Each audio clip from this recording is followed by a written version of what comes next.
Audi's first attempt at an all-electric car came out about a year ago in the form of the Audi E-Tron. Now, with the German brands racing to build ever sleeker SUVs, Audi has released a second version of the E-Tron, the E-Tron Sportback. If you're new, why don't you hit that subscribe button? I post new car reviews once a week, and if that isn't enough content for you, follow me on Instagram and TikTok. The links are in the description.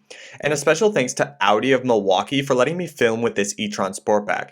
Make sure to check them out for all of your Audi needs in the greater Milwaukee area. If you're not familiar with the regular e-tron, it slides in size-wise between the Audi Q5 and the Audi Q7. If it were me, I would have just called this vehicle the Audi Q6, but I understand Audi wanted to make sure people knew what the e-tron was all about. And this e-tron Sportback is a coupe version of that standard e-tron. And right off the bat, I want to say that this is one example of a coupe SUV that I actually understand.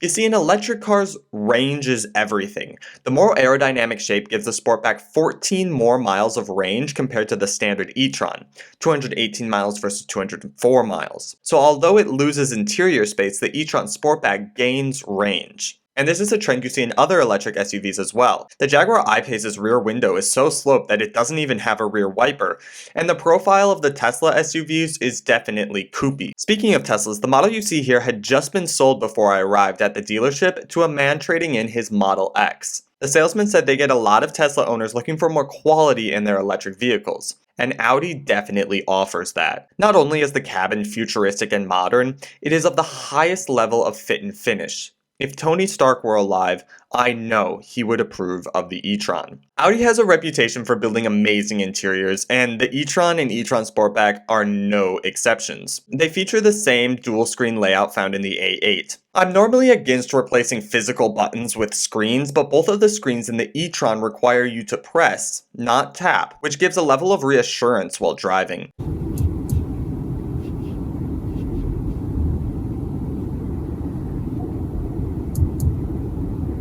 The satisfying click audibly and physically lets you know that you've accomplished what you wanted without taking your eyes off the road. Is it better than a rotary dial? No, the rotary dial remains king as the easiest and safest way to use a car's infotainment system, but this system is a close second. The haptic screens are accompanied by Audi's unrivaled virtual cockpit. The clarity and customizability of the instrument cluster is second to none in the automotive world, and as a whole, I believe this layout of technology is better than a Tesla's.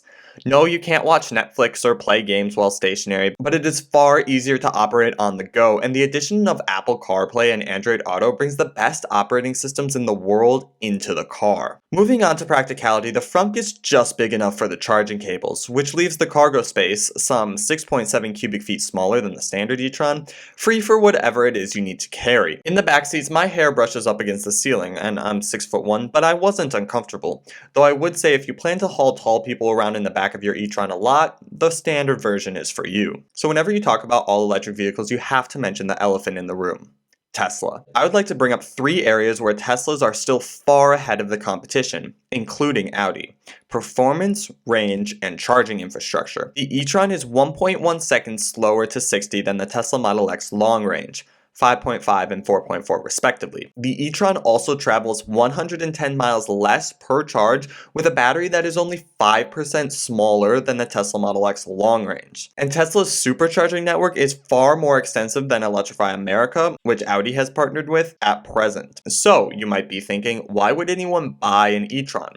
Well, because it does everything else better. Yes, the Teslas are faster and go further, but the Audi is better at being a car. It is more comfortable, has easier to use technology, and I think at least definitely lives up to its price. So after all of that, would I choose the e-tron or the e-tron Sportback? Well, one of the reasons a lot of people buy electric cars is to help save the environment. Now, for most people, the electricity you put in your car will, at least in part, come from fossil fuels. In that case, you would want the most efficient electric car, and the e-tron Sportback, with its more aerodynamic profile, is the more efficient of the two. For saving the planet alone, I would choose the e-tron Sportback over the standard e-tron. And that's the Audi e-tron Sportback. It's an all-electric SUV that has everything that makes Audi an incredible brand added on. Thanks for watching. Like, comment, share, and subscribe, and I'll catch you guys in the next video.